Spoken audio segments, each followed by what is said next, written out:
Dennis, you're running this motherfucking show. I'm gonna quit halfway through the end unless I get another bottle of wine sitting by me. Okay? Dennis! Get him a bottle! For Christ's sake, Dennis! What do you want, motherfucker? Bukowski was telling me if your parents begin to like your work, it's getting bad, you know. And if the cops are around, something good must be happening. And what you need is life. Your work has to be alive. You gotta, you know, drink, write, and fuck. That was his advice. And I heard him flick his bick. And then I heard like the singeing of hair, you know, and I looked over and I could see him, and the flame was up really high, and he went like, and then he went, Argh! He called me and said, you motherfucker, you put something in my wine. And I said, no, I didn't. He said, yes. He said, yes, you put LSD in my wine because you want to fuck my wife. Oh yeah, the time he pulled this blade on the maitre d' at the Polo Lounge. There was that. The cop said, you know, what are you doing? Stop. And he said, I'm going to throw the couch through the window. And the cop drew his gun and said, no, you're not. What they called me in the bar in the old days was a good duker. That's the ultimate compliment. Finally, I see him across the street from me, and he's unzipped himself, and he's taking his cock out. And he's not waving it, but it's just dangling there, and he's running up and down the street, and people are screaming and horrified. And finally, they gather around him. Call the police! Call, they're covering their children's eyes. Call the police! The creative act is done in that goddamn machine right here. See this fucking thing? That's where it's done. He talked a lot about his sexual prowess. He referred to his penis as his purple onion. I saw him looking at me, and I ducked quickly forward, ducking my head into the night. It was move quickly forward. You never say duck and ducking. That's the first thing you learn, you know. But I fucked it up because I'm drunk on wine.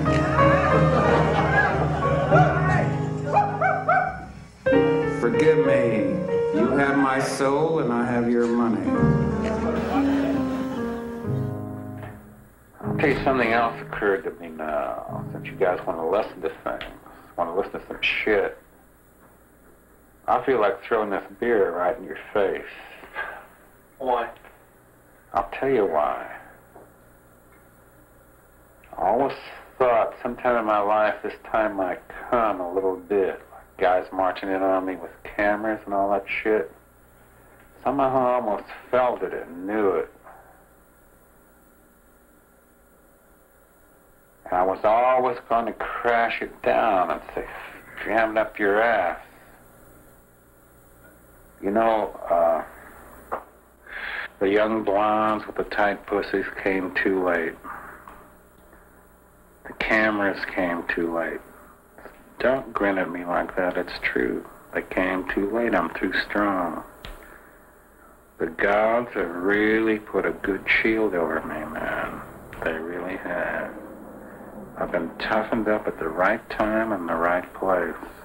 They're still good to me. Lawrence Ferlinghetti up in San Francisco invited Bukowski to go to San Francisco to read at the City Lights Poets Theater. I had never heard him read, actually. It was very interesting. We just met, we started to develop a relationship, and bang, this thing happened. So I said, I'm going to travel. Now, I had this minuscule budget. I decided to shoot in black and white. City Lights in the last year has started presenting American poets who I believe are major writers in this country, and at the moment, like, what else is happening besides Bukowski? Thank you. We go up in the plane, he's drinking scotch. He got pretty drunk and a little silly, and I was shooting the whole thing. No, I'll be all right, I'll be all right, I'll be all right. Nervous? I wish I were more nervous. You read better when you're a little nervous, you know. Really, it's like, you know, before a fight or something. you're nervous. He arrives in San Francisco for this reading at Ferlinghetti's Poets Theater, and my God, it was like the second coming. We walked into this big gymnasium, and there were bleachers set up, and, you know, there were like 600-700 people there. Hey, lining up around the corner. You have a little pot on the stage I can vomit in? Yeah, No, I'm not kidding. We'll get Cheap them Italian wine, man. You guys really fucked me up. He was a little drunk, and I think he was building himself up, and I think he was a little scared. I'm in great shape. Down here. Here we go. Oh, shit. Ladies and gentlemen, Charles Bukowski.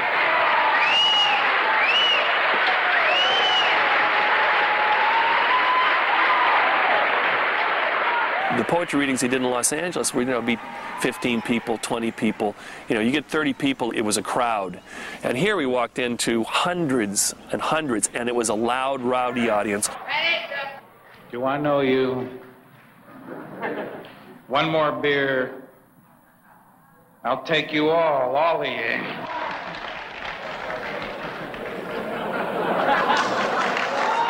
And at the same time, there was a certain electricity in the air. He didn't have to share the podium. This is a Bukowski event. Bukowski was a fairly well-known underground figure in Los Angeles at the time because he wrote a column at the LA Free Press called The Notes of a Dirty Old Man. One week he wrote this article in there about going to San Francisco to read and having these punk, asshole, stupid filmmakers along, and he was trying to kind of help them along and organizing this and that as these people bumble through and asking stupid questions and so on. It was quite an entertaining, kind of funny piece. So I read it, and I saw him later, and I said, he said, Hank, I said, I read that article. He says, yeah, baby, what'd you think? I said, well, I thought it was full of shit, man. I said, you forget, I have the film. You're the guy who's drunk on the plane making a fool out of yourself, and you made me. He says, hey, baby, when I write, I'm the hero of my shit. And he says, you got your film? You do your film. Born like this, into this, as the chalk faces smile, as Mrs. Death laughs, as political landscapes dissolve, as the oily fish spit out their oily prey.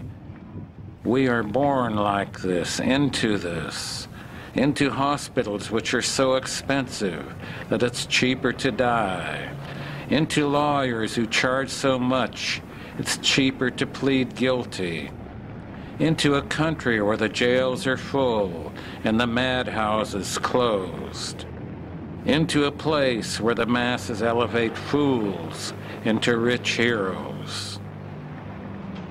Born into this, walking and living through this, dying because of this, castrated, debauched, disinherited because of this.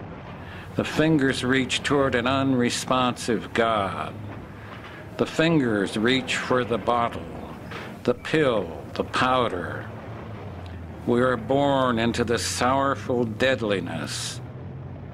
There will be open and unpunished murder in the streets. It will be guns and roving mobs.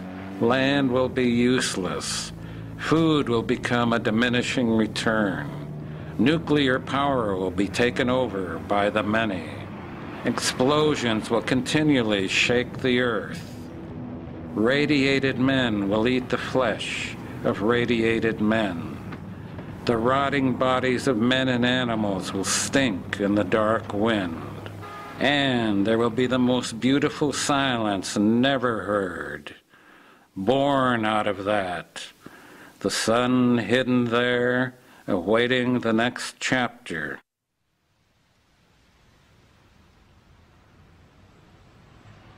His full name was Henry Charles Bukowski, Jr., and his father called him Henry, with a very strong, gruff voice.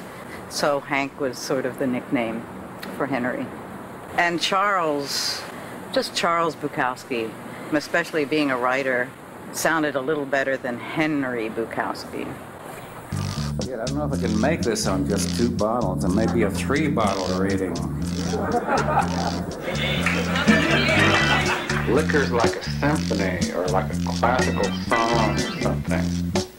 You don't use it as a downer, you use it as to leap up into the sky, or when you're in pain, or when you have depression.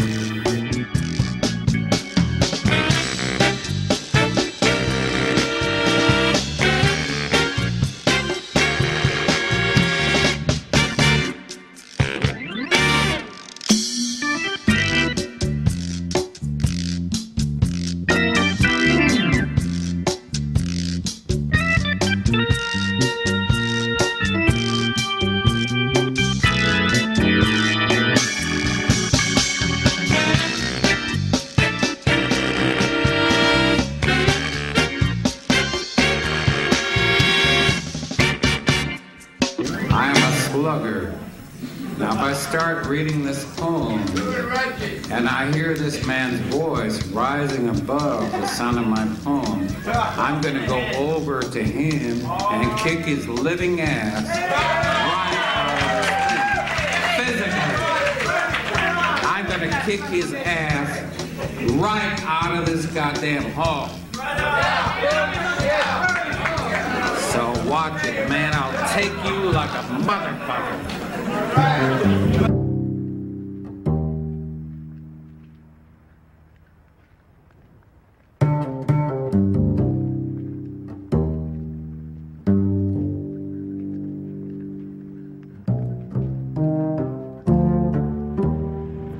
When did you realize you were a writer, that you had this talent? Nobody ever realizes they're a writer. They only think they're a writer. So when did you think you were a writer? Well, I guess I was about 13 years old. And I was covered with these boils, and my first writing I did, I had this notebook, for school. I just found a pencil and I started writing, and I filled this notebook full of words. And I guess that was the first time the mechanism had exposed itself. Then it felt pretty good sitting there writing in a notebook with a pencil. I wrote on and on. And it seemed a very easy, nice thing to do, and it still remains an easy, nice thing to do. I would say after that he was a writer. That was it. He was going to LA City College, it's still there on Vermont, and he walked into the journalism class. I had 2 years of college, but I didn't do anything. I just laid on the lawn, missed classes, and I couldn't get a job as a journalist. They say, fill out an application, we'll let you know.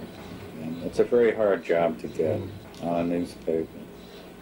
So it was not your decision that you didn't work as a journalist? No, I think if they had hired me, I would have been a journalist. In a way, I'm glad they didn't, because what could I write about?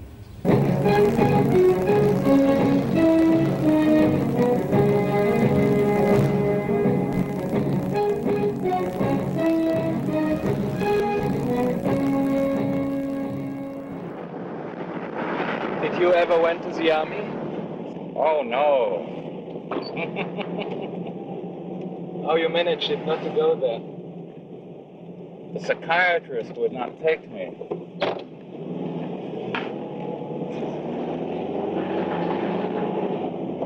He asked me, you believe in the war? I said no. You willing to go to the war? I said yes. He said, you're a very intelligent man. You come to a party at my house next Wednesday night. We're going to have artists, writers, painters, lawyers.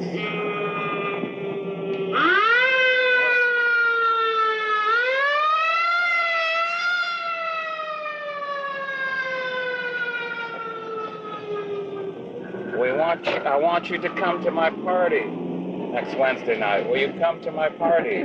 I said no. He said, okay, you can go. I said, what do you mean I can go? He says, You don't have to go to the war. I have to shoot a portrait now. Well, let's get that picture out of the way. All right. Michael, do I look Pose good? together. And the definition of sex. Sex is something you do when you can't sleep. Who was your first woman? Well, I was the 300-pound whore. Jesus. I didn't have my first piece of ass till I was 24 years old. Really? Well, I wasn't a pretty guy, and I didn't have any money. I was a bum. Yeah. Sorry, you know, I never went to the high school ball or anything like that. I was an outcast. So I met this lady in the bar. And, she seemed to like me. First woman ever liked me, you know. She was big, but she was a woman. What the hell? And I was drunk, and she was drunk. We drank our beer, and then I got into it. So I worked, and I worked, and I worked, and I worked, because I wanted to prove I was a man, you know, first time. Boy, I really tried. I said, boy, if this is sex, it sure is lousy. This is what they've been talking about in the high school locker rooms. So I don't know if I made it, I probably did. But anyhow, I woke up, we're both laying there, and she's snoring on her back. And I look over, this huge beast is laying there. And we'd broken the bed, both legs and the butt. We were like on a hill. The bed was down like that. So then, you know, I rushed to my pants, my wallet was missing. I said, you fucking whore, you took my wallet. She said, no, I didn't. I said, get out of here, you bitch. I said, I don't know where you got it, up your cunt, this room up there. I started to learn how to talk this way then. And I tied up the legs. While I was tying up the legs of the bed, I reached under, I felt something on the rug, it was my wallet. I said, oh, that poor old girl. I felt awful, you know. Forget the image I have of her. And I said, oh, shit, she may not have been much, but I accused her wrongly. So, right away, I ran down to the bar where I'd met her. Evidently, she told the bartender, and I walked in. I said, listen, yes, I forgot her name. I said, I phoned this Marie here. The guy said, we can't serve you.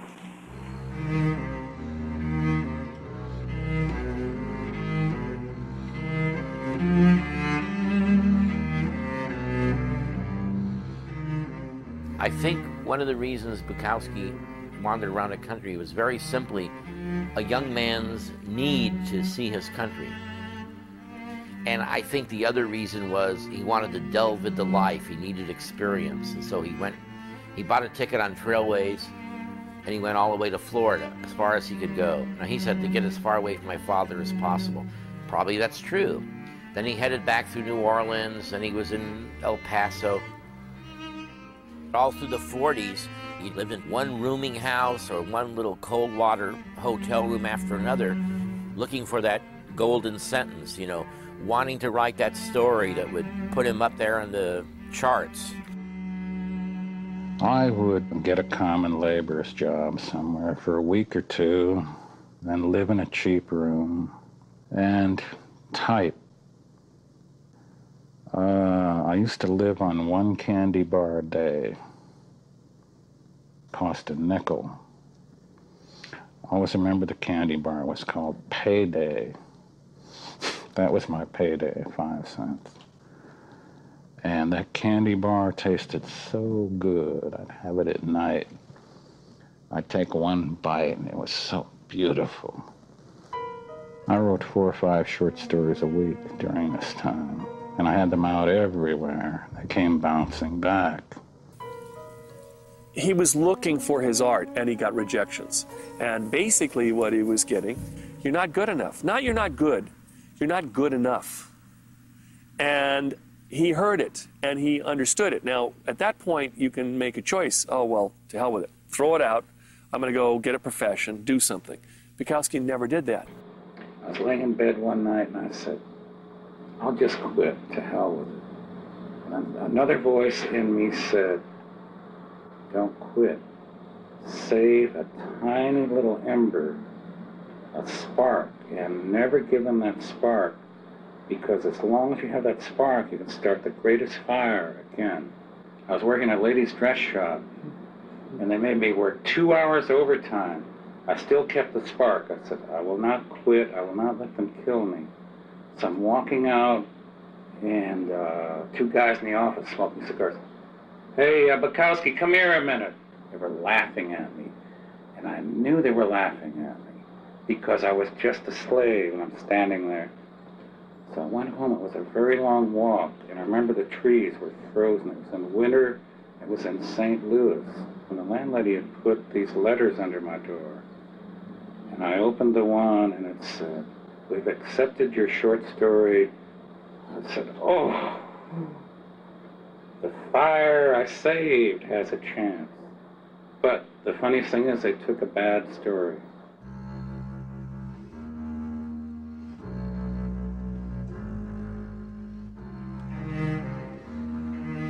The young writer growing up in the 30s and 40s wanted to be in Harper's, Atlantic Monthly. That's where Hemingway and Saroyan, that's where the heroes published. I don't think it was quite the market for it. The main magazines during the 40s were pretty much published by Eastern intellectuals. John Steinbeck had a hard time getting recognized. Western writers just were not very much appreciated and recognized as they are today.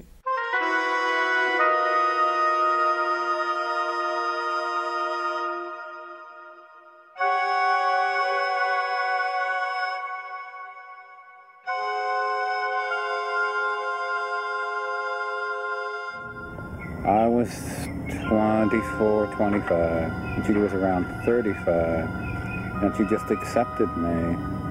I don't understand it, but she was a real fine-looking woman with body and good sense, a little bit mad. This is Jane. This is from her high school yearbook. There are many love poems, early love poems to Jane. It was the first woman he ever really had a relationship with. She was 10 years older than he was. She was born in 1910, and he was born in 1920. He seemed to be all alone, except for this woman he lived with that he would refer to sometimes in a derogatory way, the way men refer to women. I saw her once, and it fit his description of her, which was she had a fat ass and was good to lean up against in the wintertime. She had beautiful legs, wore high heels, knew how to cross her legs with the skirt just so, kicking the heel like this and talking all kinds of shit, you know. If you like them big, you know, she did not have the good looks of sophistication or a classy woman. With beautiful legs, you always figure, even though you've only been there once or twice, there might be something else up there besides a cunt, you know? There might be something really marvelous this time. It could be a cunt, but it could be... There's something about looking at the legs makes you dream. I'm not saying there's anything wrong with a cunt, but I'm saying you always imagine some extra magic when you're looking at the outside portion of the female. She would just take off for a month and leave him, and then come back only because she'd exhausted all those opportunities out there or was sick and tired of what was going there and would come back to him.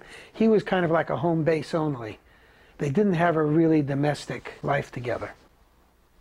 It was a continuous going into bars, getting into trouble, getting kicked out of rooms, It was a tension that just... Find your lady already drunk, dirty dishes in the sink, the dog unfed, the flowers unwatered, the bed unmade, the ashtrays full of punched-out, lipstick-smeared cigarettes. Those days were so wild, man. We were always drunk, getting kicked out. It was like being in a war. It never relented. Ah, you asshole, what are you doing in there, playing with yourself? You goddamn whore, what do you know about anything? Sitting there on your dead ass and sucking at the vino. But there was a liveliness there because we both didn't care for shit, you know. Don't hit me, don't hit me. You'd hit me, but you wouldn't hit a man. Hell no, I wouldn't hit a man. You think I'm crazy? Hey, where the hell are you going? I'm going to the fucking bar. Not without me, Buster. So I thought I really had something. I did. I had lots of trouble. To get our stools, to sit before the long mirror, to tell the bartender, vodka 7. Everything was far away then. The post office, the world, the past, and the future. To have our drinks arrive, to take the first hit in the dark bar. Life couldn't get any better. What's your definition of love? Love? It's kind of like, you know, when you see a fog in the morning when you wake up before the sun comes out. It's just there a little while and then it burns away. Really? Absolutely. Burns away? Yeah. Quickly. It's just, love is a fog that burns with the first daylight of reality. Okay, well, this is the post office where I carried mail for 2.5 years, coming up. A really terrible place for me.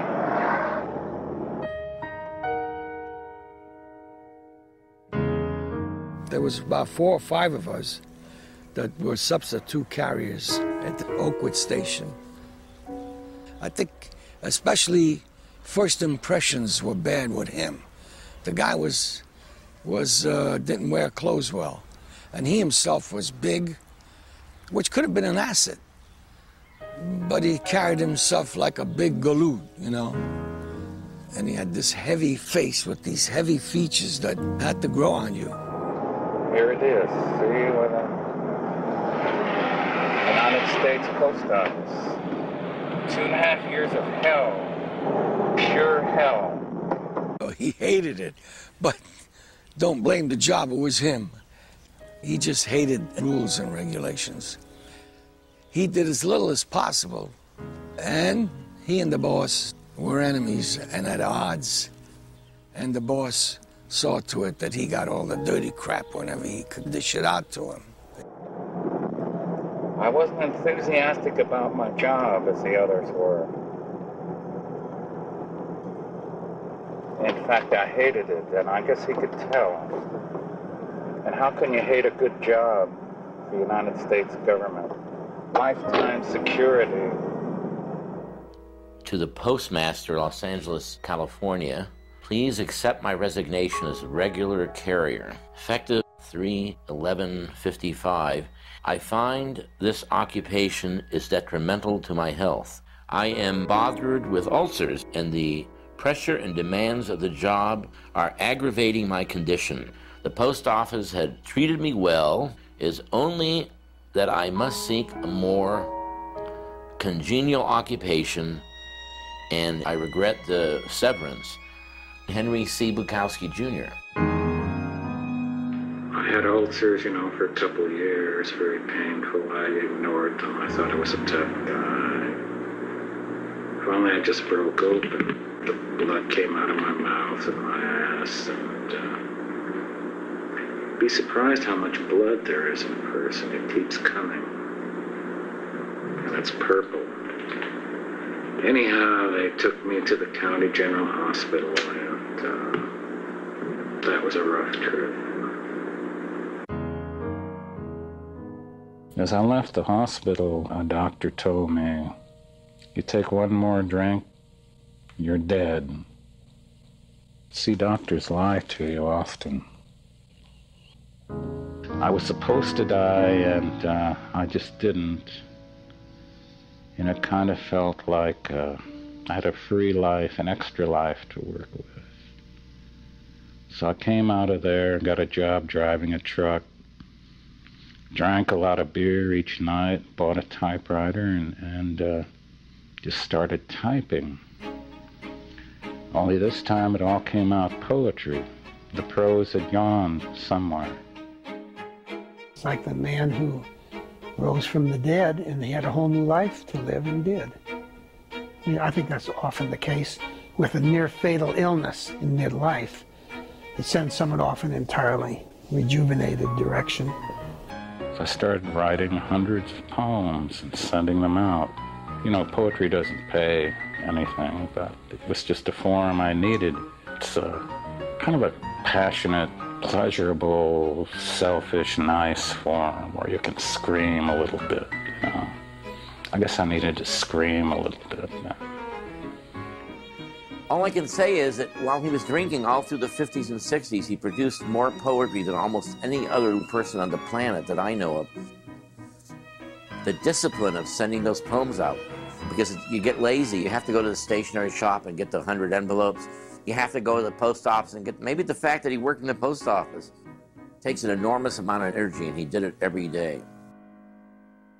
I was asking someone what Freud would have thought of the 20th century, and she said there's one thing Freud could not have foreseen, Walt Disney, making everything cute, everything nice. When I wrote something about Bukowski to try to justify why I was publishing him, I said he is devoted to the de-Disneyfication of all of us. Someone has to kick the Mickey Mouse out of our heads. He despised Mickey Mouse, especially his hands. I think he has 3 fingers. He could not handle the fact that the power over multi-millions of human beings was in the hands of this 3-fingered, foolish creature that taught you nothing whatsoever, that expressed nothing real, total absurd fucking fantasy, not even good, not even creative. He was appalled by Mickey Mouse. And I said, well, what about Walt Disney? He was a crazy sort of a guy. He was eccentric. He was a genius. He was amazing. He was a visionary. He had all of these ideas. And he said, yeah, but for what? Well, I said, to expand the imaginations and fantasies of little children. Yeah, to this 3-fingered son of a bitch who has no soul, for Christ's sake. Mickey Mouse doesn't have a fucking soul.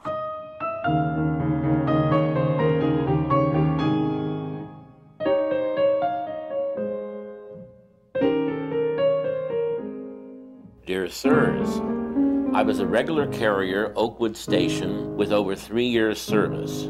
Last April, I resigned from the service. This letter is written in hope that I may be reinstated as a substitute carrier. I gave as my reason for resignation ill health. This, I will state bluntly, was an untruth. I realize now that I was in the wrong, and if I had only taken a little time to cool off and be objective, I never would have handed in my resignation. I hope to prove to you that I can be a carrier worthy of my salt. Oh, this is hilarious. The guy's talking corny stuff, worthy of my salt. The most uncorny guy in the world, you know, but I guess he's thinking of his audience. I promise that should you decide in my favor, that you will never regret the decision. Sincerely, H. Bukowski, Jr., Los Angeles. You know, it really reads like somebody who grew up in the Depression, frankly, and who'd been through hard times.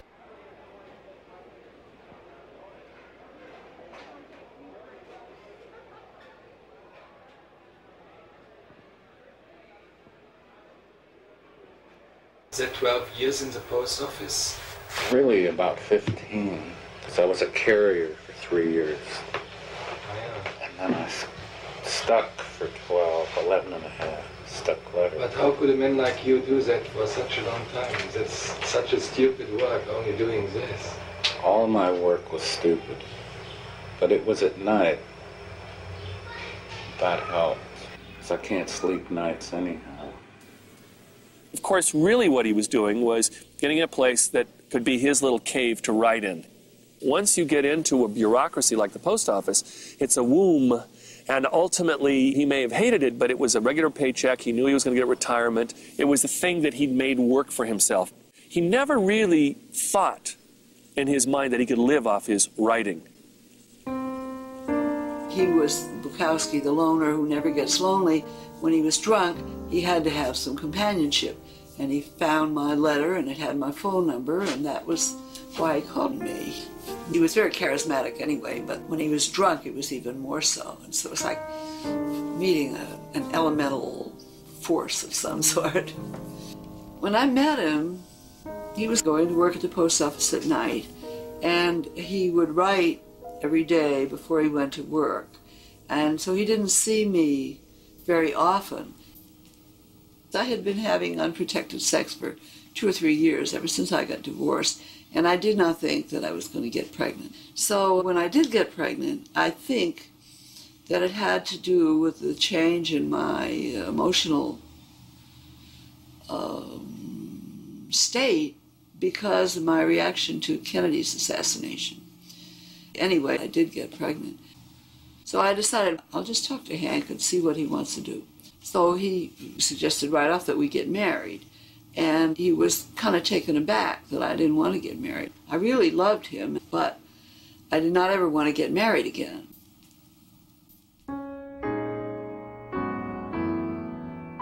I collected everything in American literature: Melville, Henry James, Whitman, Faulkner, Scott Fitzgerald.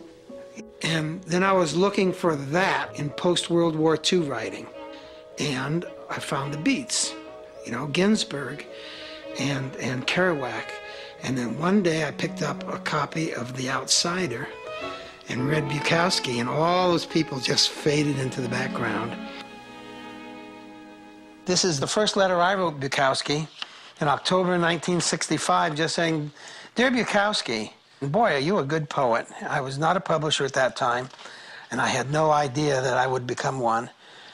I was managing a large office supply and office furniture and office printing company in Los Angeles, and the print shop was under my control. And after I had talked to Bukowski and saw the material he had, I decided I was going to do some broadsides of Bukowski. A broadside is the most inexpensive and least difficult way to publish anything. You print one side of a piece of paper with usually one poem on it or one paragraph. Post office was a hard gig, you know. I'd work all night, 11 years clerking. Then I had to write. Get up and start drinking and writing, then go to work. Same thing, get up, drink and write. He really did suffer because, first of all, he was drinking too much. And the fact that he might skip a day without writing was just a terror for him. And then in addition, there was a thing there at the post office called the scheme. He'd sit in a little plexiglass box like a telephone booth. They give you 100 pieces of mail, and you have to throw with a certain percentage of accuracy within a given amount of time. And that was a nightmare to him, to imagine that he might fail the schemes and thus lose his job. I couldn't lift my arms anymore. They wouldn't lift up after a night's work. So I said, either got to get out of there or die, or go crazy. I was born on September 7th, 1964, and I just remember this little house in Los Angeles and Hank's typewriter. Hank worked at night. Marina didn't sleep in the daytime. She didn't sleep at night either. I was never getting any sleep. I was dreadfully unhappy, and looking back, I was so sleep deprived that I was almost insane. And Hank liked a happy woman in the house. He likes you to be singing in the kitchen and so on. I mean, we didn't really talk about this until one day he sat down and said, "Oh, you're going to have to get out. I'll pay your rent up to what I can afford." But we didn't move very far away so that he could still see Marina. I used to take her over to his place whenever I ran out of money for food. I'd call him and say, "Can we come over for dinner?" And we did. And he makes steak and lima beans, which I loved, of course, because he made it.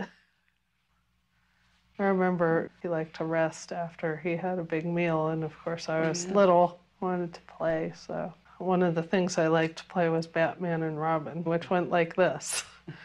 You be Batman, Marina, and you can do things, and I'll be Robin because he doesn't do anything. And he would lie on the bed and just sort of snooze, and I would jump on the bed and be Batman. Certainly, I knew my father was very different than anyone else's father. My mom was very different, too. And our lives were different, and all of our friends were different. So maybe that led me to feel it was positive instead of feeling like I wanted to fit in with something that I couldn't fit in with. The genius of the crowd. There is enough treachery, hatred, violence, absurdity in the average human being to supply any given army on any given day. And the best at murder are those who preach against it. And the best at hate are those who preach love. And the best at war, finally, are those who preach peace. Beware the average man, the average woman. Beware their love. Their love is average, seeks average. But there is genius in their hatred. There's enough genius in their hatred to kill you, to kill anybody. Not wanting solitude, not understanding solitude, they will attempt to destroy anything that differs from their own. Not being able to create art, they will not understand art.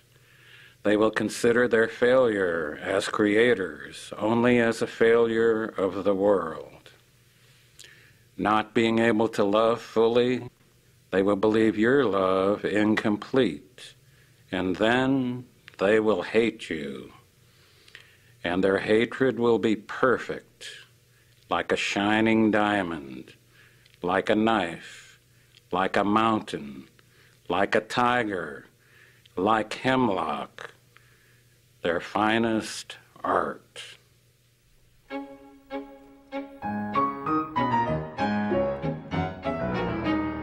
John Martin could see. John Martin could feel the public out there.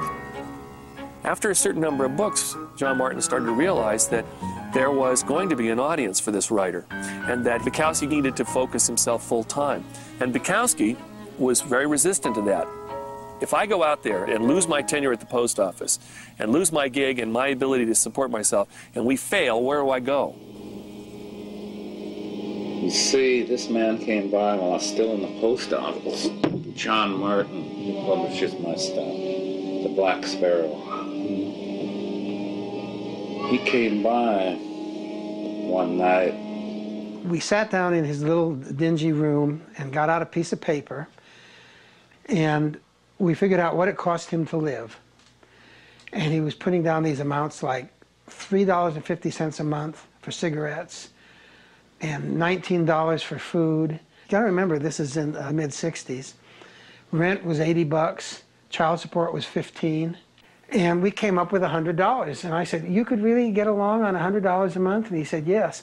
So I said, "Okay, I'll give you 25% of my income for life, whether this works or not, but you've got to quit and write full time."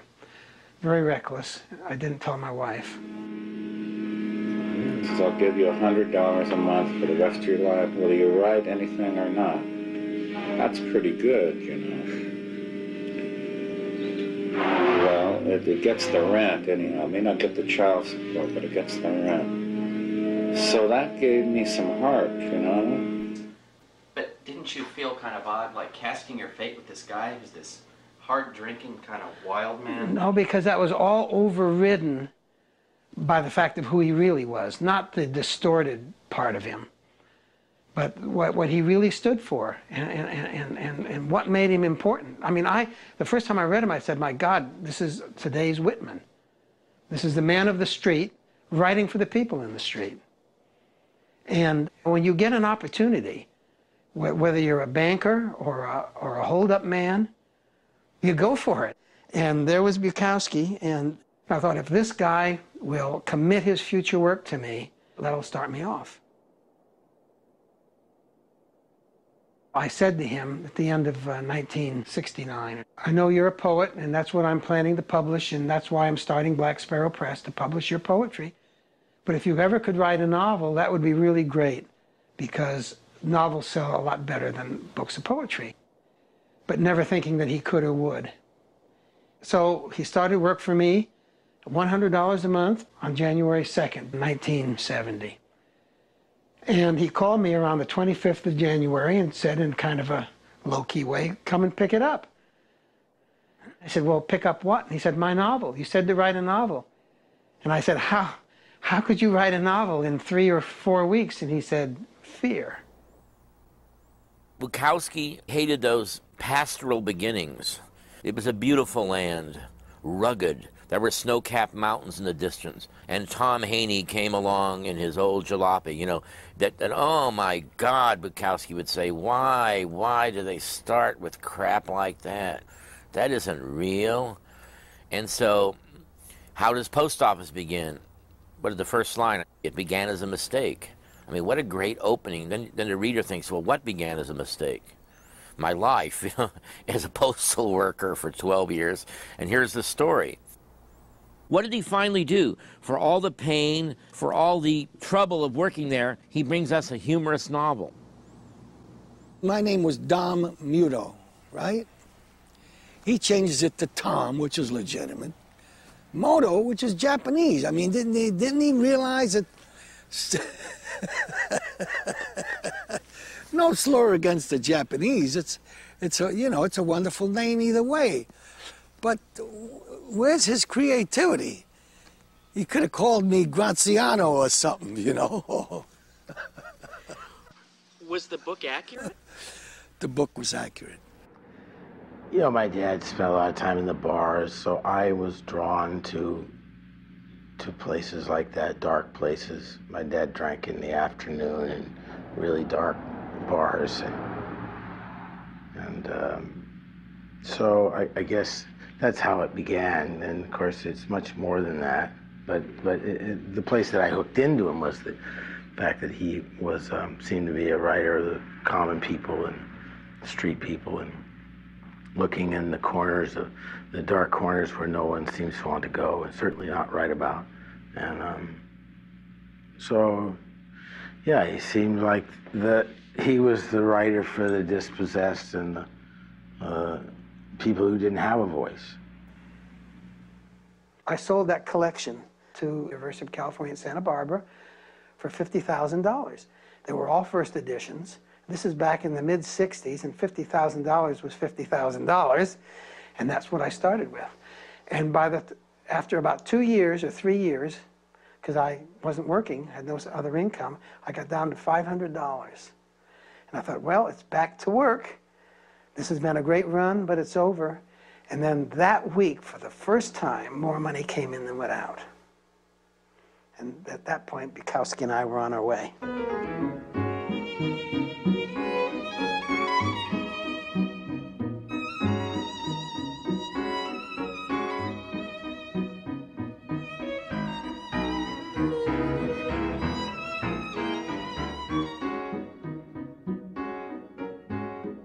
Anybody who's feeling the ups and downs in a capitalist society feels good at reading about a guy who is actually preaching the refusal to work.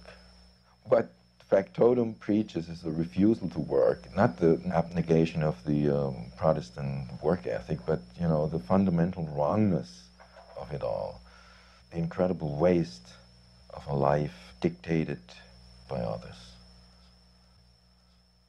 He was a magic man. I saw him shrink once, actually.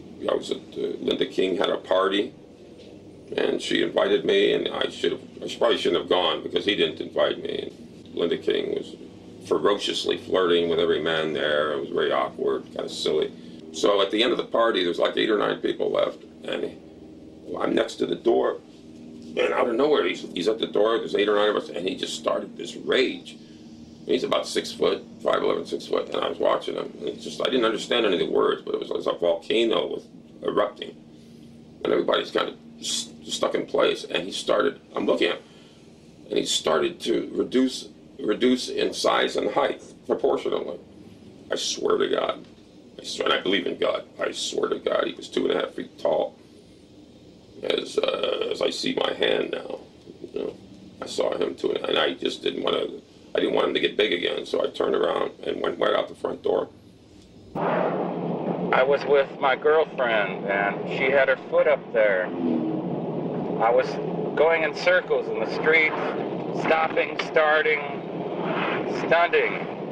Her heel did that when she's bracing herself. She thought we were going to die, but we didn't. It's a nice design. I like it. The car's beginning to look like me. You know, I used to think a long time ago I was too ugly for women, but I found out women are very strong people.